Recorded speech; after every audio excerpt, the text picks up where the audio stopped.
Welcome to a tutorial on how to install and clean your pressure filter. This is an H model because it has the handle. Here's a top view for your convenience to show you how everything looks and works. On the back, you'll see the indicator of whether or not your filter is dirty or not. So once that turns red, that's an indication that you need to clean your filter. Here you'll see that's the inlet, outlet, and the dirty. You can dig and bury this, like I said, in your tubing to hide it in a channel to kind of hide all the tubing and stuff. Your pump will go to the inlet, and then the outlet will go to your waterfall and spillway. The dirty will go to a tube that just goes out away from your water feature to drain the dirty water. When you want to clean, backwash, and purge this, you simply turn off your pump. You're going to turn this to clean. You'll see the two arrows line up right there. When it's on filter, these two arrows line up there.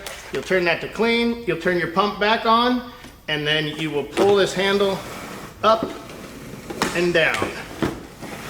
Purging the filter on the inside, you'll notice the water shoot out there.